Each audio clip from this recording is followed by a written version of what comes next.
অবৈধ দখল আর দূষণে সিলেট মহানগরীর মধ্য দিয়ে প্রবাহিত ৪০টি ছড়া এখন ছোট্ট নালায় পরিণত হয়েছে। প্রতি বছর বর্ষা এলেই বৃষ্টির পানিতে ডুবে যায় নগরের বিভিন্ন এলাকা। এতে চরম দুর্ভোগে পড়েন নগরবাসী।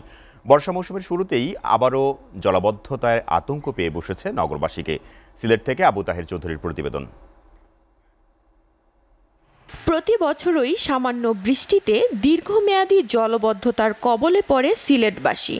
অপরিকল্পিত নগরায়নের পাশাপাশি নগরের ভেতর দিয়ে প্রবাহিত অন্তত ৪০টি ছড়া ও খাল দখল এবং নাব্য সংকটে জলাবদ্ধতার জন্য দায়ী করেছেন নগরবাসী।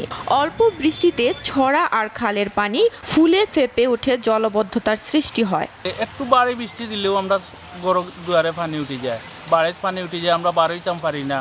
উফরে দিয়ে ঘর বানাই দিয়েছেন ছড়ার গালা, তা ছড়া আটাই দিয়েছেন গুলা আমার যায়, আমরা যে কষ্ট করলাম। ১ ঘন্টা ১.৫ ঘন্টা বৃষ্টি দেওয়ার পরে রাস্তাঘাটে কোনো জায়গায় কোমর পানি হয়ে যায়। সিলেট সিটি কর্পোরেশনের দাবি ৪০টি ছড়া ও খালের মধ্যে ১১টি ইতিমধ্যে দখলমুক্ত করা হয়েছে। বাকি খালগুলো দখলদারদের তালিকায় তৈরি করা হচ্ছে এবং জেলা প্রশাসনের সহযোগিতায় পর্যায়ক্রমে সব দখলমুক্ত করা হবে। সিটি কর্পোরেশন, জেলা প্রশাসনের যৌথভাবে এগুলি উদ্ধার কার্যক্রম করা যায়। একদম আমাদের সরার উৎসমুখ থেকে শুরু করে সুরমা নদী পর্যন্ত সবগুলি উদ্ধার করা যায়। আর এই কার্যক্রমটা আসলে চলমান থাকবে আর কি, কারণ টোটাল যতগুলি ছড়া আছে এটা তো আর একটা সিজনে শেষ করা যাবে না, এই কার্যক্রম চলমান থাকবে।